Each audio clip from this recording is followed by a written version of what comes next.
Myself Dakshita. I am a final year medical student doing my surgical clerkship. Today we are here with doing some basic surgical techniques such as suturing, knot tying, scrubbing, gowning and gloving.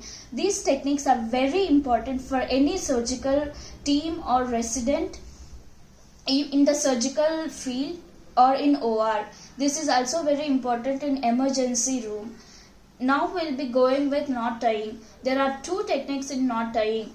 One hand technique, two hand technique. We will also be learning and getting to know about the instrument tying, which is also called as surgeon's knot. This knot tying includes square knots in one hand technique and two hand technique. Let's proceed with knot tying now. We'll be doing some knot tying some square knots using this personalized instrument which was made by me to practice some square knots. We'll be doing one hand technique first and later followed by two hand technique. Let's start with one hand technique, making some square knots. This is the needle end in here and the other end is a free end. So while tying the square knots, make sure that the free end is on the dominant hand, which is my right dominant hand, and the needle end is on the other hand, on the left hand. So using this personalized equipment which was made by me, we'll make some square knots now using one hand technique. So the index finger, make sure it goes this way, and the needle end in the opposite direction, and using the middle finger you twist underneath and pull it through. You have to pull it away based on the needle end. So let's pull it away from us. And now this is called as karate chop. Now let's go with the shooting gun. It's make sure you point the index finger, twist your hand, put your needle end on the other side, turn it over with the support of thumb, turn back and tie it towards. So this is towards you. So you can see a square knot in there. So let's do it little faster. First it's a karate chop. You put the index finger in and the needle end opposite way. Using the middle finger you tie it under, pull it away. Now using the shooting gun method, through index finger supporting by the thumb, put the other hand in and pull it towards you. Let's do it little faster. Pull it away and pull it towards. Pull it away.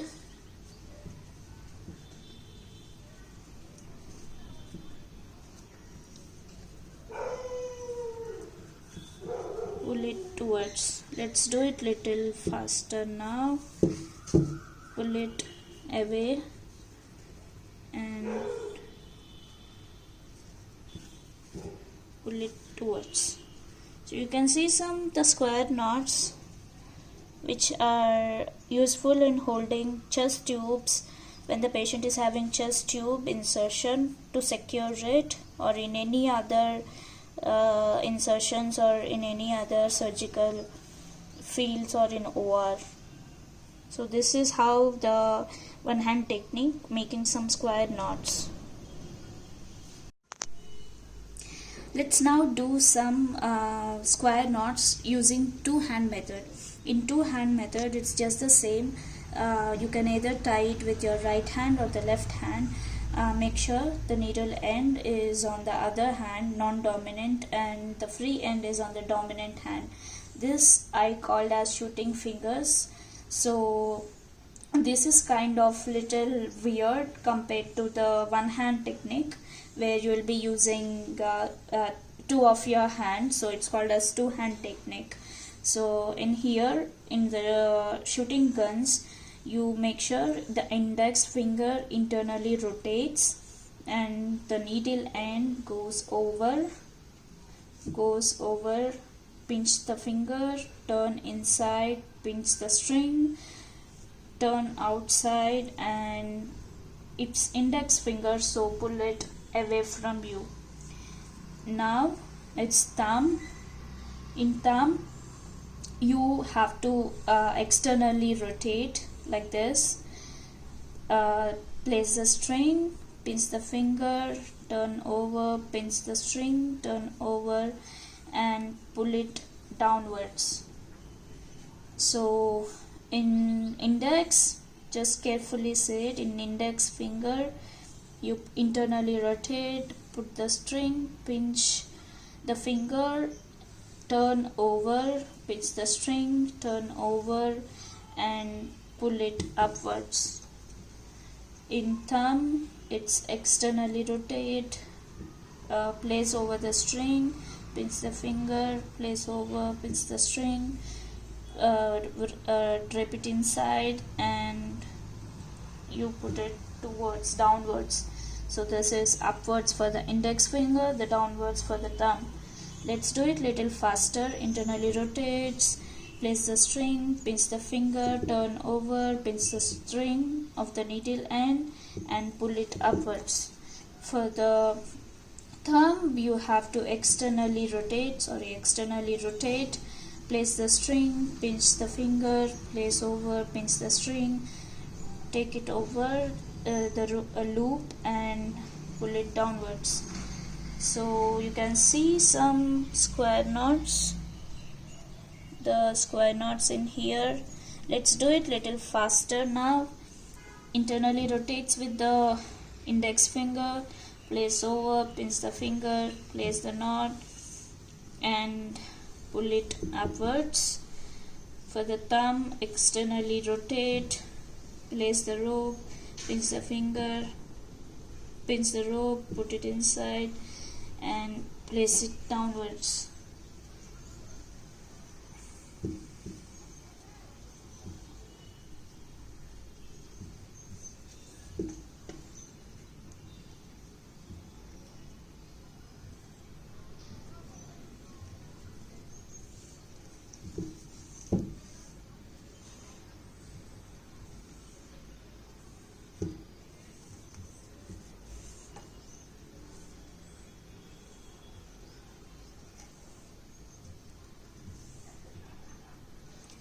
Pinch the finger, put it over, pinch the string, going downwards, and put it inside. For the pinch the finger, place over, pinch the string, and put it upwards away from you. Externally rotates, pinch the finger, turn over, pinch the string, place it inside, downwards. So you can see some square knots in here which are made, the square knots which are made. So this is how you do the two-hand technique. Let's go with the instrument tying, and here are some equipments which is required. The main thing is the needle and the needle holder as well as the suture. This is a surgical scissor, and I preferred going with a sponge due to lack of available meat. So I made a slit through, making sure that it says the laceration, or it's equal to the laceration in surgical wound. And let's proceed with instrument tying. Make sure the needle holder is near the 1/4 of the needle, and secure it by clipping it, and try suturing now. Place the needle from the slit, place the needle little far and try to suture.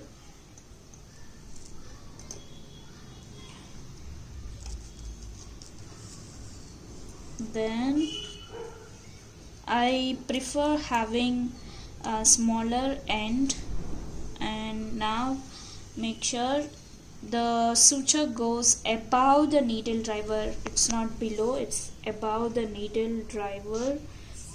Make the 2 turns like this. Hold the shorter end,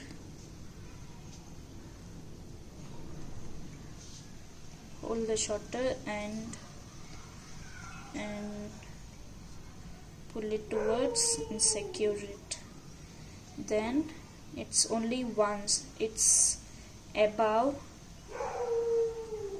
and secure it. Make sure you put 2 to 3 knots like this to secure the suture.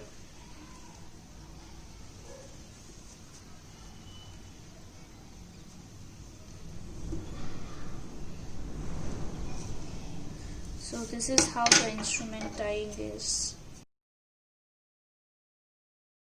Now let's do some gloving, gowning and scrubbing techniques which are required while I'm attending an OR. Since we are not in an OR or near the hospital, this isn't just an illustration demonstrating how to do a proper hand washing or scrubbing, as well as gowning and gloving after the scrubbing. So let's just think or imagine that this is a sink this is an OR sink where you're gonna have where you can use your legs to turn on the water, or your elbows to turn on the socket of the water socket, and so you just use your legs. So some ORs might have the sockets or the connection underneath, so you can use your leg, and some which is on the top where you use your elbow, or you can directly use, because you are unsterile now, so you can directly turn on the taps, and once it's on, you just try soaking your hands. Make sure it goes upward and reaches the elbow like this. So imagine the water is flowing and you're dipping your hand like this, and in most of the ORs there will be scrub available next to the sink, so you can grab the scrub, or in some ORs there is povidone iodine solution next to the sink, so you can either press it and use the solution. So for example, if we think that this OR or the sink area has the scrub which is next, you grab the scrub, open, peel it up, don't touch any area, just peel it up, take the scrub and start scrubbing your nails first. Use the scrubbing area to scrub your nails individually, and the other area of the nails individually. So you scrub it and you throw the scrub and dispose it. Then you use the solution or take another scrub and you scrub your hands till here and use the scrub. You scrub it over here till the elbow and discard the scrub. You wash your hands and use some povidone iodine solution, and you try washing your hand first palm to palm, then finger, then your thumb, put it backwards,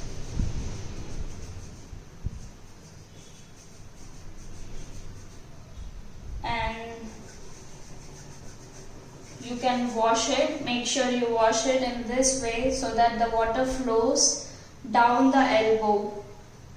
Once it's done, you put it your hand, don't put it below the abdomen area, you put it straight like this, and make sure you grab the towel and open it, wipe your hand, use the other end to wipe the other part of your hand, make sure you put your hands like this. And here, since we are not in OR, I'm using my lab coat to show how the gowning is. So this is the inner area of my lab coat, which is sterile. So I open it like this and put it down, and I put my hands in my lab coat area. Since this is very short, the fingers are shown, but in actual gowning, the sleeves are you shouldn't pull your hands completely out. So the sleeves should be like this.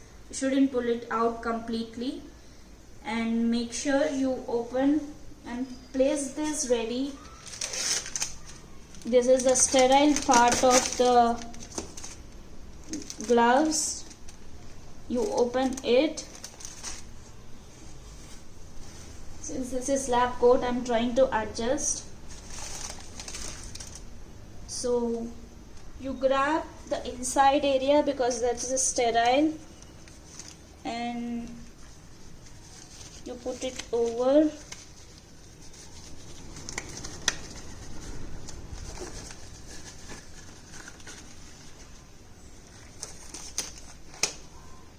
Take the other end, you put it underneath.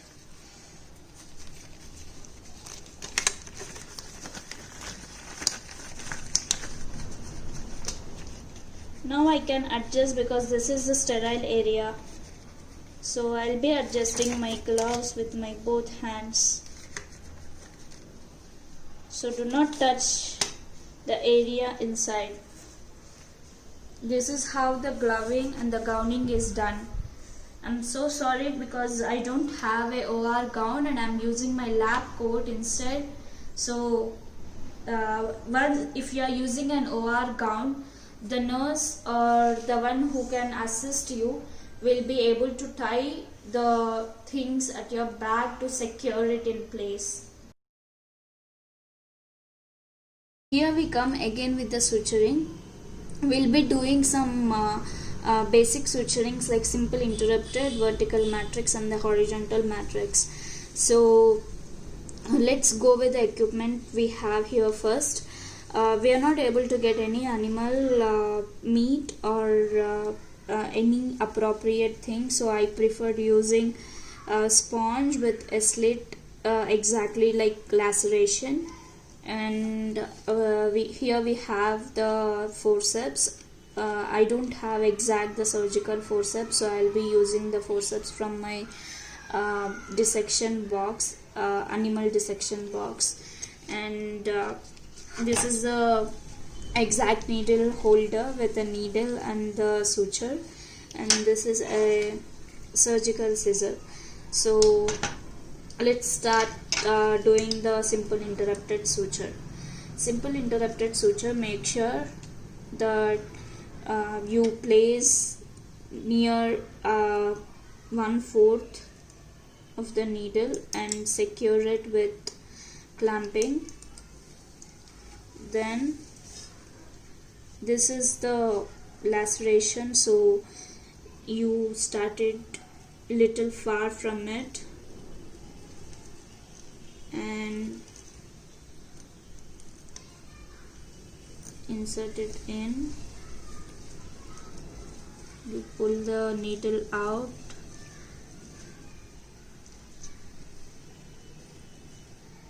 make sure that the end is little smaller, and you put it over. Try the surgeon's knot, which we have already showed in the video. Tie it towards the holder 2 times.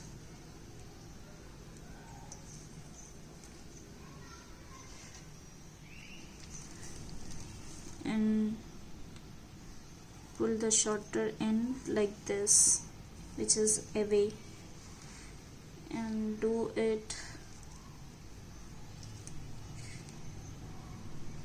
Make sure you put enough resistance.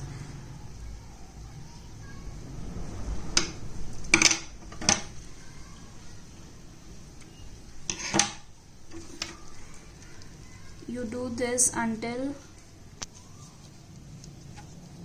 there is complete closure of the laceration.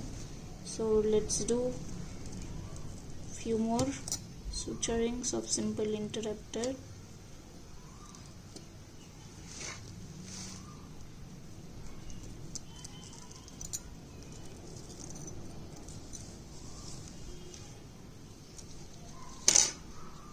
Make sure you have the smaller end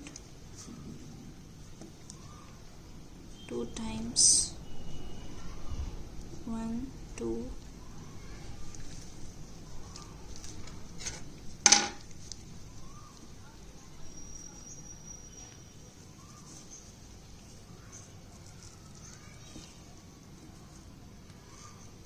Do it again. Make sure you secure the knot, tying it more.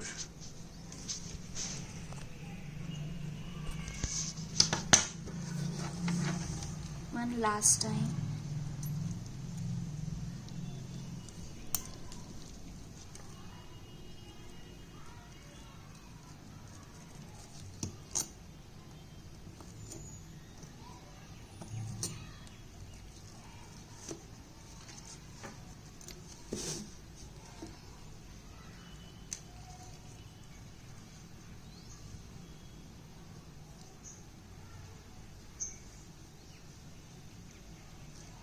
The tension capacity will be different if you use animal meat compared to the sponge.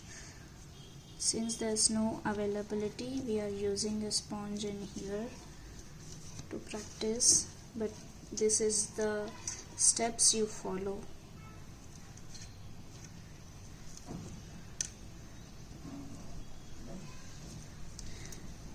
You make sure you do these sutures all over to close or complete the wound. So this is how you do the simple interrupted sutures, and you cut the excess sutures in here so that it doesn't look bigger ends. Just cut the ends. So this is how you do the simple interrupted. Now let's do the vertical matrix using the same suture which is left over. You place the suture just like how you did it in the simple interrupted. Make sure the suture goes in.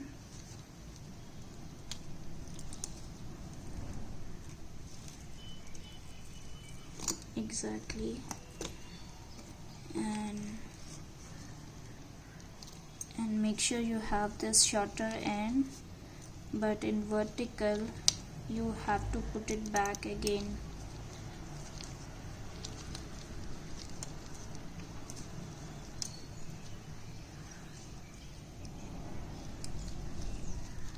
So it's like you are tying back again.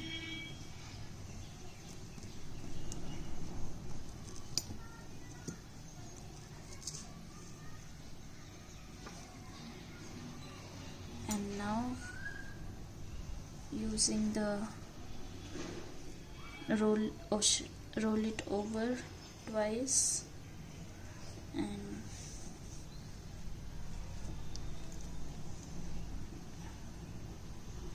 roll it over twice. Hold the shorter end and secure it. Use it again. Use the shorter end. Secure it. So tie at least 2 to 3 surgeon's knot to secure it in place.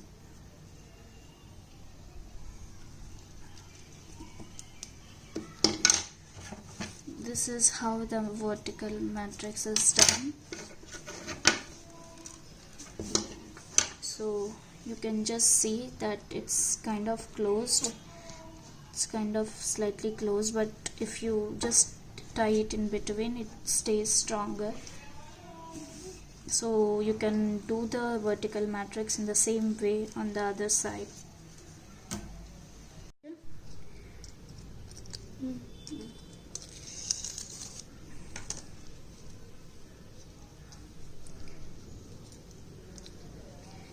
I'll be doing 2 more of the vertical matrix and then proceed with horizontal matrix.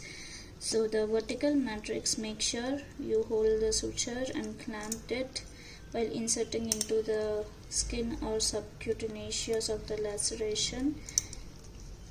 So you insert it gently, make sure it's on the other end and pull it over. You make sure that the smaller end, make sure the other end is quite smaller, and you insert the holder, the needle with the needle holder on the other direction.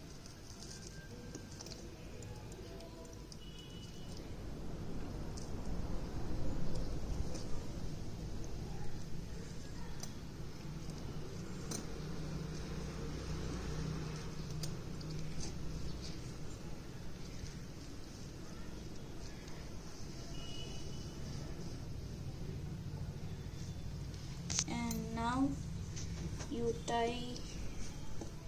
secure it with a knot.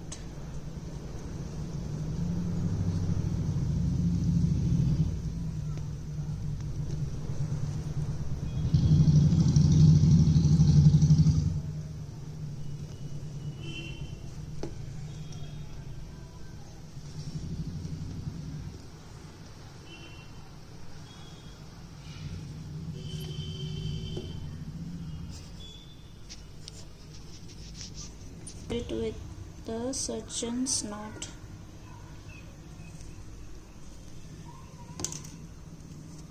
Make sure you put 2 to 3 knots to make it stronger.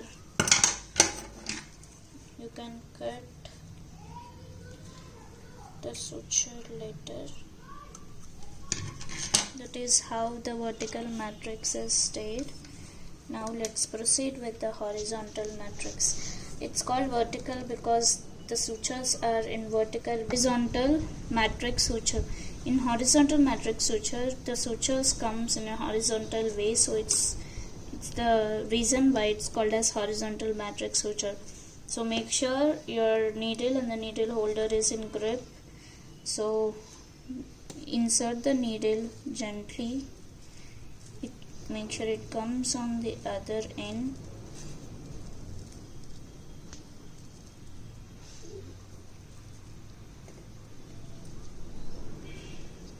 Grab the needle on the other end and turn the needle and suture it on the other side, little away.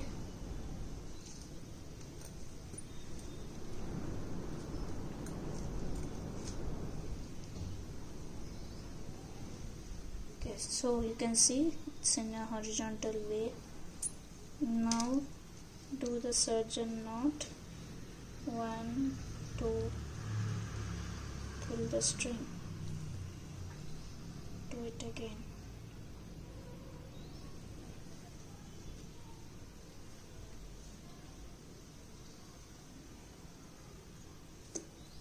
Make sure you secure it.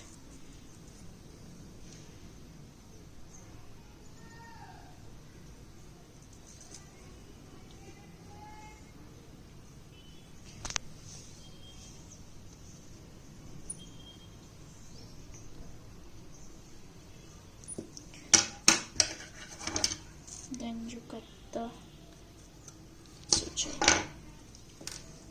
One more time. You take the suture, hold it with a needle holder, take the needle, hold it with a needle holder, suture it inside, bring it out, make sure your end is sufficient enough in here, turn the needle, grip it with the needle holder again, put it backwards,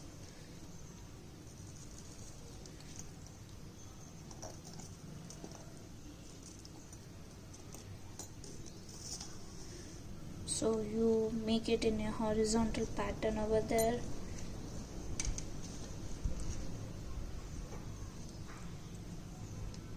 Turn twice the short end, close it, turn twice, hold the short end in here,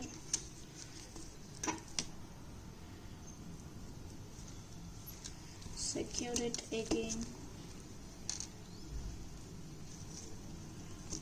you secure it again.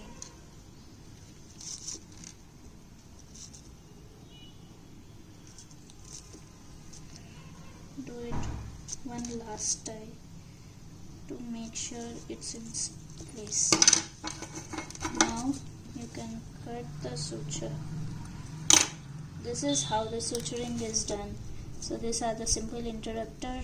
These both are the vertical matrix, and these both are the horizontal. You can see the horizontal sutures in here, the vertical matrix, the simple interrupter.